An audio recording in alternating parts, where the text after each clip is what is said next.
Hey everybody, welcome. Welcome back to the Jahzara Bradley Effect to Live. This is episode 5, and I am Jahzara Bradley. Tonight is a big one. So glad you are here to join me. Again, tonight is episode 5, and this is the episode before April 12th. And you guys know what's happening April 12th. His wife is releasing an ebook. So excited.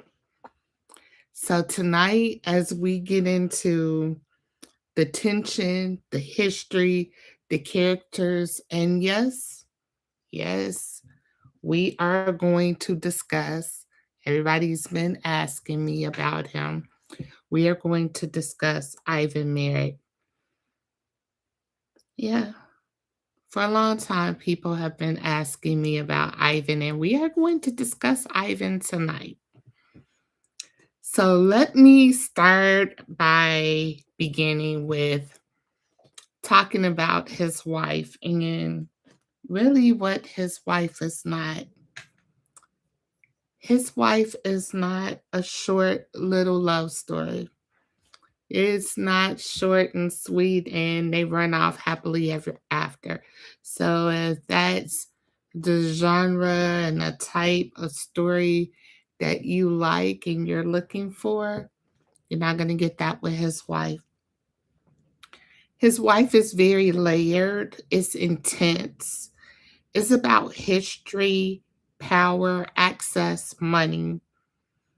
And what happens sometimes when it ends on paper, but it's not really over in real life. That's what his wife is about and what the ebook is going to get into. It is a rewrite of the 2017 paperback version of the book, My Love Won't Last Forever, his wife. It is book 3 in the series. And so before we get too far along with the story, we got to talk about my favorite characters, Nyree and Malachi Chandler. And if you're not familiar with Nyree and Malachi, they are the center of the My Love Won't Last Forever series. And you first meet them in my first book, which is called My Love Won't Last Forever Matrimony. Then you meet them again in book 2 with other characters. Book 2 in the My Love Won't Last Forever series is called Chaotic Bliss. And you have characters Shauna, Eris, Solomon James, Mayor Damian Carrington, and then you have Damian's wife in Chaotic Bliss. And it's a follow-up to Matrimony, but we have these new characters in there. And so it's like a soap opera. And you're not lost in any of my books, which is why I love how I wrote them. You're not lost in any of them if you didn't read the previous one. The only thing that happens with my writing is you're like, what were these people like before? If they're clowning like this at this point, what were they like before? And so you would want to just know their background because they're so intriguing, but you're definitely not lost if you have not read the previous books. Give me 1 second here.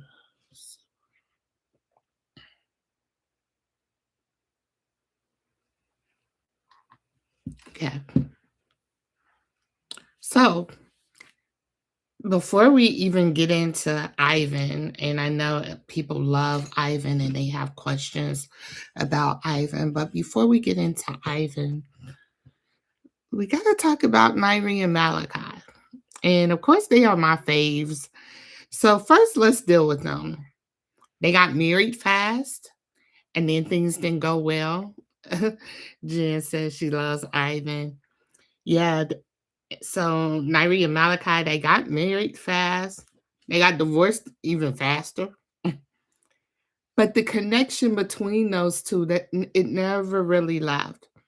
And that's what makes their story and his wife so complicated, because sometimes the hardest relationships to move on are the ones that still feel unfinished. And in his wife, we have an issue of somebody coming back, wanting access.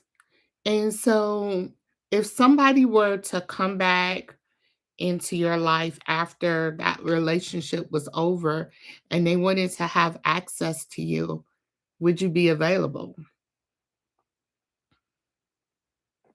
Would you even want to be involved with that person? 9 times out of 10, if that especially if a long period has gone by, you more than likely have evolved as a person. And so I guess my question is, do they even deserve to have access to the evolved version of you?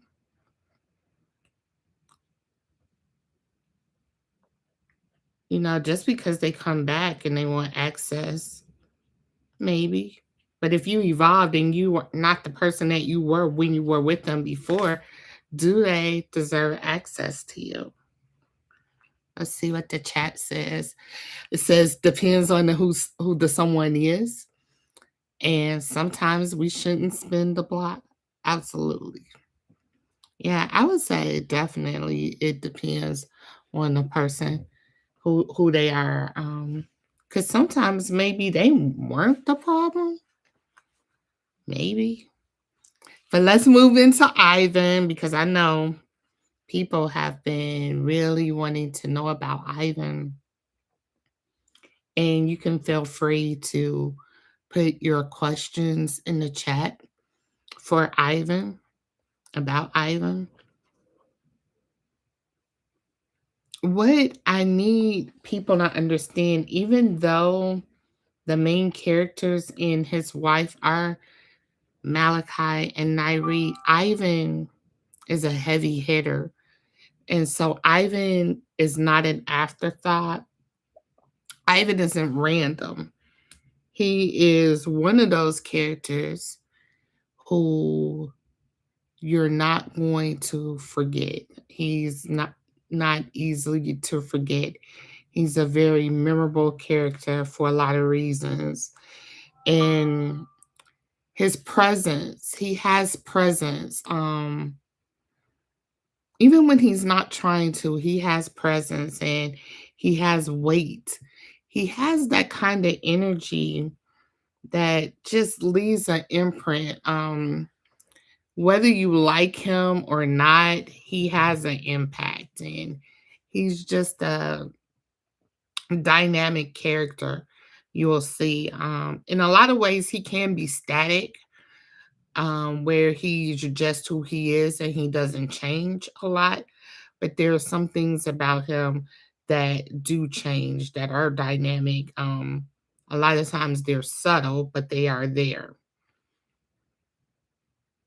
And so I'm just looking at my notes here, and sometimes the notes I write to myself are hilarious.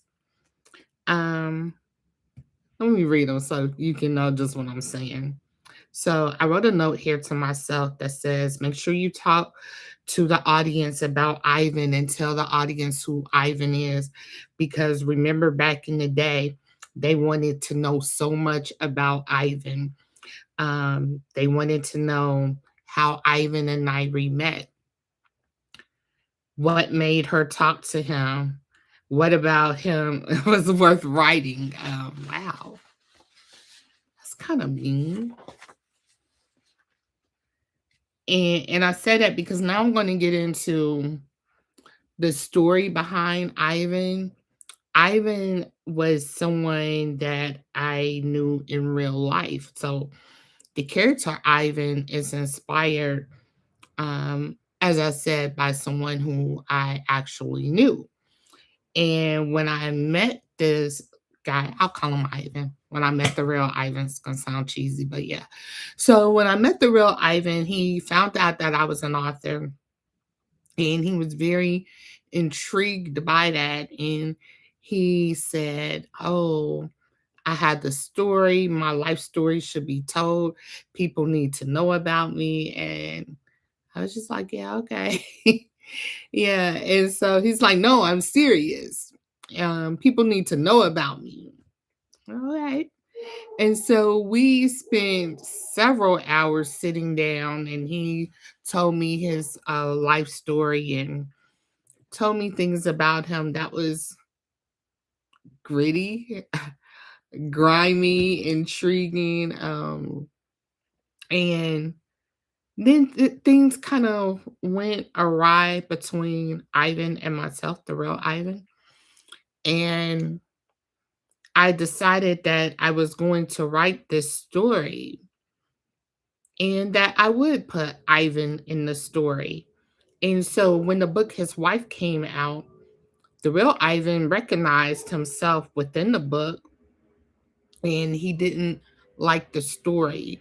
He didn't like the way I told the story, but I told the story from my perspective, not from what he wanted people to know. I told the story from my firsthand perspective about Ivan, how I saw him as a person, his character as a person.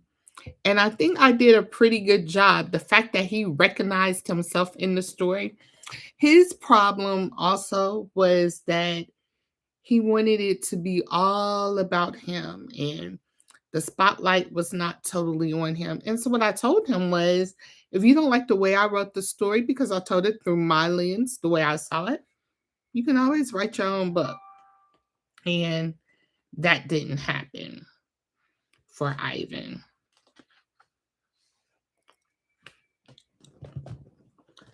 We made peace about the story. Um, but what I was really clear on is I was not changing the story. The book was going to stay published and out, and that was going to be that. So you saw it earlier in paperback. Let's show it to you again. So it's been out since 2017. So um yeah, still out, still will be out. I am not pulling the paperback. The ebook will be out on April 12th. It will be more salacious, I'll say. And so a couple months ago, about 2 months ago, I decided to re-release and rewrite this and put it in paperback. And I was doing my rewrites, and something happened. I found out that Ivan passed away. He had passed away about 6 months prior to that.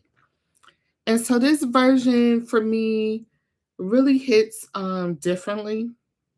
The rewrites are more intense, more deep, little more honest. And if I'm being honest, I do believe that Ivan would approve of this ebook. He would be all right with it. So, back in the day, over a decade ago, people had a lot to say. They wanted to know about Ivan. They wanted details. And some of y'all was too nosy, tell you the truth.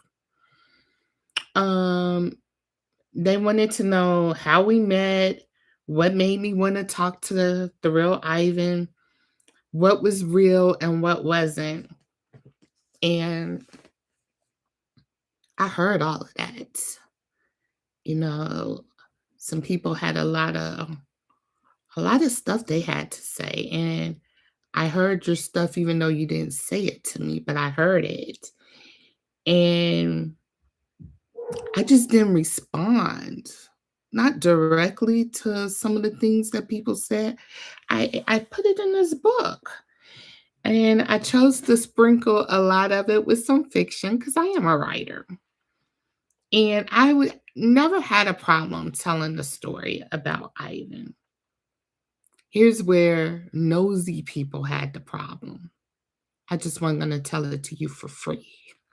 So if you wanted to know about Ivan, and if you still want to know about Ivan, it's in the book, but you're going to pay because some of you all like to gossip. So that's fine. You're just going to get it in the book. And Ivan isn't here to tell it. So I'm the only one who can tell it and tell it how it is and how it was. Because some of y'all like to speculate. But, anyways, I digress. So now I want to read to you from the prologue. And to be honest, as a reader, I have never really been a fan of a prologue. I felt like prologues were in books, you got some nuggets, but it never really related to the story. For me, um, a lot of prologues, I'm just like, why is this here? But this prologue, I'm gonna tell you, I set you up really well for who Ivan is. And once I get done with the prologue, you're going to understand every time Ivan does something in the story, every move that Ivan makes, you're going to understand why. Even if you forget the prologue, there are going to be things that happen where you'll say, oh, yeah, I remember this was alluded to in the prologue. So the prologue really foreshadows a lot of things that happen with Ivan in the story. And I don't connect those dots for you in the story, but the way that this prologue is laid out, let's just say everything you need to know about Ivan is in the prologue. And so let me just get to it. So here we go. And I will tell you the prologue is a, a nice chunk of material. So it's not very short, but it's so relevant. I would say to you, please do not skip the prologue. Okay, so here we go. Northwest Indiana, 2017. Ivan Merrick IV was late, and he hated being late when it came to getting in the house, especially this close to 9. By the time he turned his black BMW 750 into the driveway, the dashboard clock glared back at him like it had a personal problem. 8:58 p.m. Shit. His voice was low, but the tension behind it was loud. Outside, the cold had teeth. Northwest Indiana sat heavy over the block, the winter, wrapping the neighborhood in a hard, ugly silence. No kids outside, no music leaking from the windows, no random traffic rolling past, just darkness, stillness, and the kind of quiet that made men feel like something was waiting. Ivan killed the music. Now all he could hear was the purr of his engine and his own breathing. Too loud, too uneven. His eyes locked on the garage. He told himself to calm down. He was not that little boy anymore. He was a grown man with money, power, and enough presence to make most people straighten up when he walked into the room. He was not that scared child he used to be. But Trauma didn't care about any of that. Trauma had his own clock. And every time that clock got close to 9, something in Ivan started unraveling. He pressed the garage remote. Nothing. His face tightened. It pressed again. Still nothing. And just like that, the years between then and now folded in on themselves. His stomach dropped. His hands went cold because 9 o'clock was never just 9 o'clock. 9 o'clock was the hour his life got split into. Before, after. 25 years earlier, his mother had been behind the wheel when the nightmare started. Charity Merrick had just brought them home from the Bible study. Ivan had been 8 years old and dead tired, slumped over in the passenger seat, half asleep, because church always ran over, and sleep was one of the luxuries in his childhood he rarely had. He had school in a few hours, and his teacher had already told his mother that if he came to class dozing off one more time, she was going to call the people. Like that was going to fix anything. A phone call was not going to stop the bill collectors. A report was not going to make his father come home. A concerned teacher was not going to fix a marriage that was cracking so loudly even a child could hear it. Little Ivan knew more than people realized. He knew when the phone rang late and his mother did not answer, it was money they didn't have. He knew when she got quiet in a certain way, she had either been crying or was trying not to. He knew his father, Ivan Merrick III, had been gone too long. And when a man stayed gone too long, it was always because he was somewhere he had no business being. He knew grown folks lied when they said everything was all right. And he knew fear, even when nobody said the word out loud. The dashboard clock had turned to 9 p.m. when Charity hit the garage opener. Nothing. She hit it again. Still nothing. The lights in the car were on. The lights in the house were on. So that meant it was power. That meant something was wrong. Charity's mouth tightened, but she kept her voice steady. Get out and lift it, baby. Hurry up. Ivan nodded and jumped out. The cold air slapped him hard. He ran to the garage, grabbed the bottom, and strained until it lifted upward. His mother pulled the car in. He let the door slam back down behind them and turned to follow her to the side entrance. That was when the night turned savage. They never made it to the door. Two men came out of nowhere.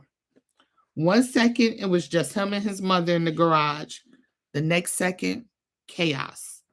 A scream got trapped in Charity's throat as one of the men lunged for her. Ivan tried to move, tried to run to her, tried to do something. But he was 8 years old, and Tara moved faster than he did. The stun gun hit his mother first, then him. Pain tore through his body so violently, it didn't even feel real. His muscles locked, his teeth clenched, his vision burst white, then black, and the last thing he heard before the darkness swallowed him whole was his mother trying to call his name. When he came to, he was tied up in the back seat of his mother's car. He could barely breathe. His chest was bouncing too fast, his wrist burned, and his whole body felt weak and shaky, like somebody had unplugged him and plugged him back in wrong. He blinked hard, trying to understand what was happening, and then he saw his mother beside him. She was conscious now, crying, trying not to let him see it. That was the worst part. Charity Merrick was not a weak woman. Life, well, it had hit her 100 different ways, and she just kept getting up. So if she was scared, then this was worse than bad. This was deadly. The car stopped. Doors opened. Male voices floated around them, low and calm, like nobody was doing anything unusual. That chilled Ivan more than if they had been yelling. Because men who stayed calm while destroying your life, they were always dangerous. They were dragged out of the car and pushed through some underground space that smelled like wet concrete, old rust, and something spoiled. Ivan stumbled, his little legs weak, but one of the men grabbed him by the arm and shoved him harder. Move! His mother tried to get to him. "Don't touch my son." Her voice cracked so hard it barely sounded like her own. Nobody cared. They threw them into the dark like trash and slammed the door. The sound echoed. The silence. A thick, ugly silence. Ivan could hear his own breathing and his mother trying to get herself together. He could hear her hands moving across the floor, searching, feeling around for a wall, a knob, anything that might get them out. Then came the smell. It hit deeper now. It wasn't just dampness, not just mold. Death. Real death. The kind that sat in the air and dared you to ignore it. Ivan started trembling. His mother crawled farther into the dark, then suddenly froze. For 1 second, she did not move. Then she snatched her hand back so fast.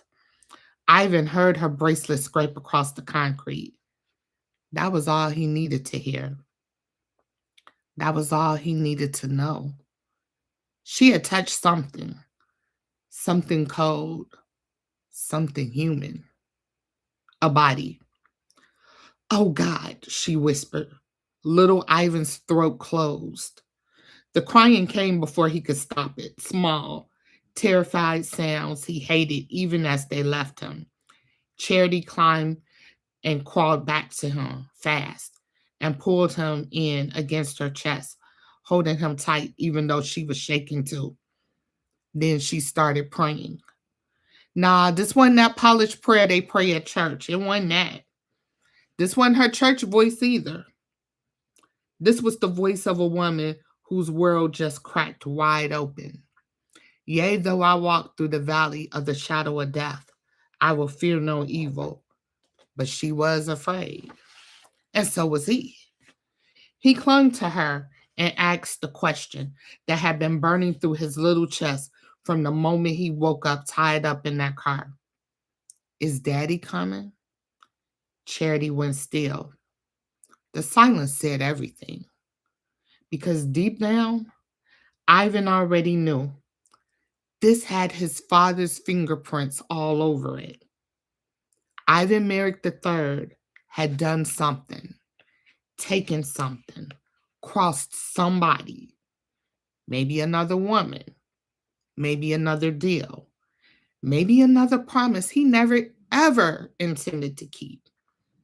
Men like him, they didn't just destroy one part of their lives, they corrupted everything they touched.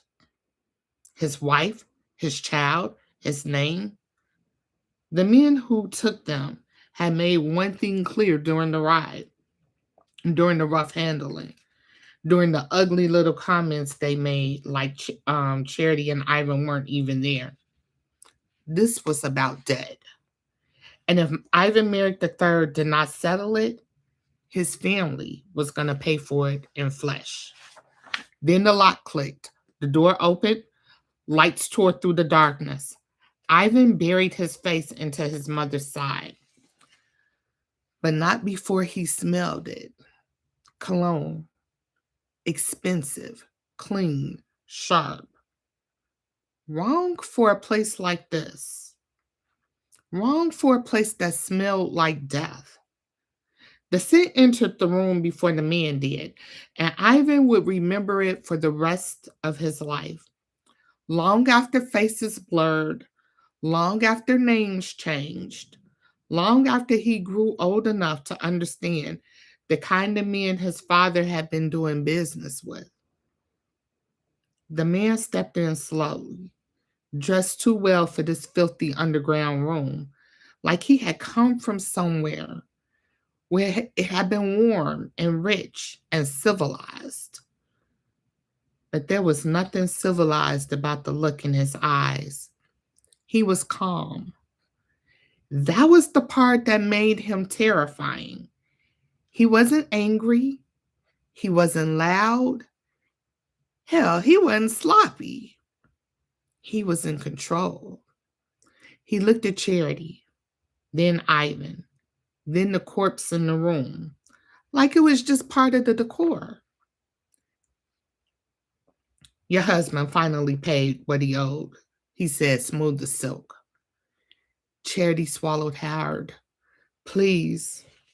He held up one finger. She shut up. Ivan felt her body tighten around him. Let's be clear, the man continued. This was not just about money. Ivan Merrick III forgot who he was dealing with. He moved product that was not his, disappeared when it was time to answer, and then forced us to remind him how this works. His gaze dropped to Ivan. That look sat on him too long, too cold, too interested. The man crouched down and the cologne got stronger. You know why little boys grow up mean? He asked softly, almost like he was making conversation. Because they learn too early that the men they come from ain't worth a damn. Charity gasped, please don't. No police, he said, cutting across her like she was nothing. No stories, no tears to the wrong people.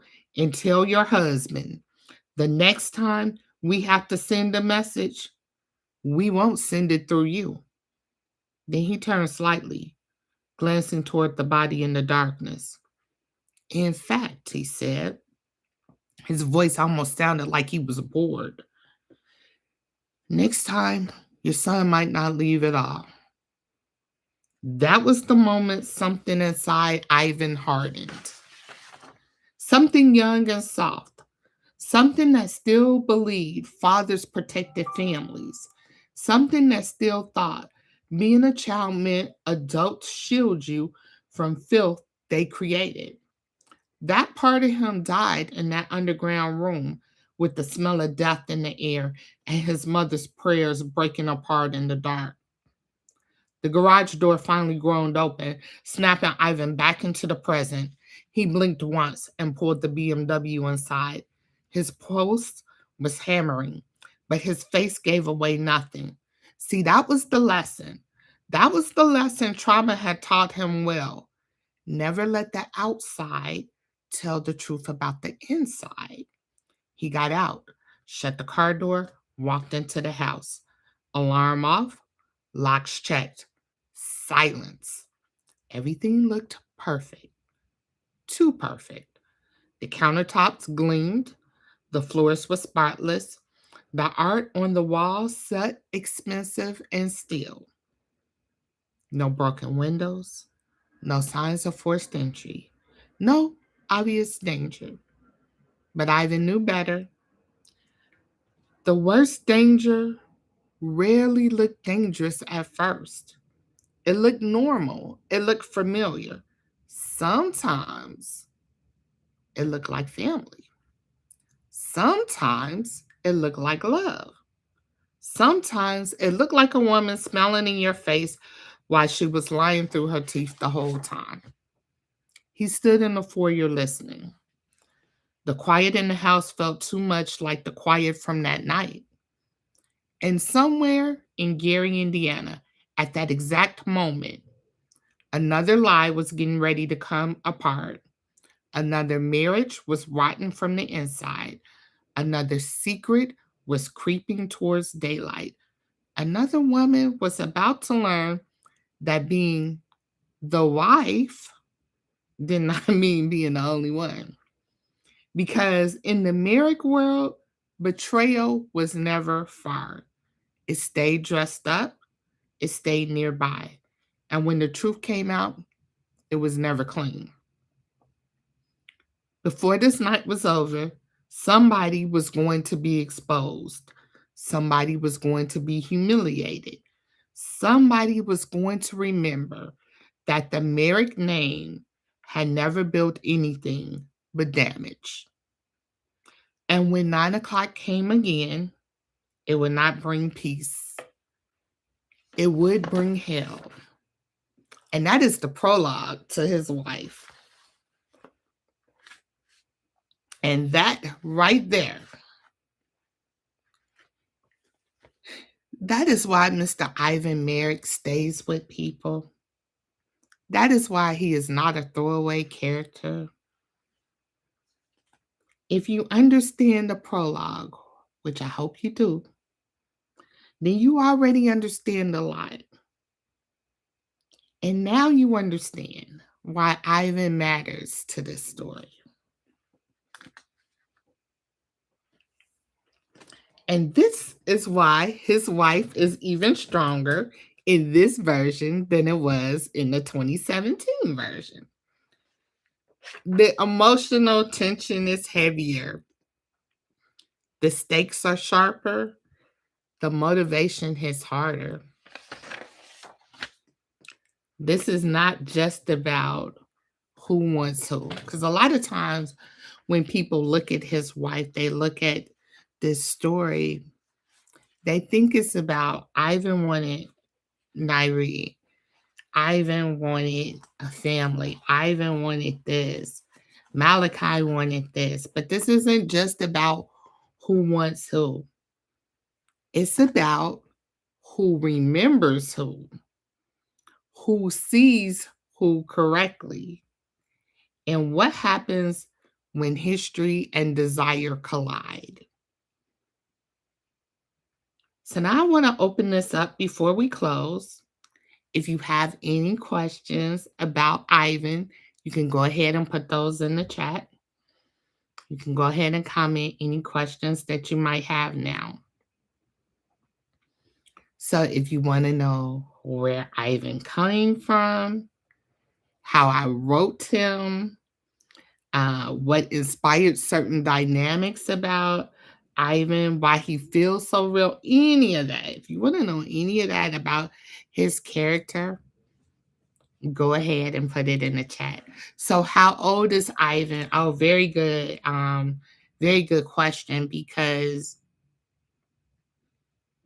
there's a part in the book where Nyree asks Ivan how old he is, and Ivan says that he's 43. Malachi and Nyree are 45 in this book. And so Ivan says that he's 43. And Nyree doesn't question it, but because Ivan and Malachi have had some history in the past, when Malachi realizes who Ivan is, he's like, that dude can't be no more than 33 years old. And Nyree was under the assumption that he was 43 because that's what he said he was. So, yeah, Ivan is 33 in the book. Any other questions about Ivan?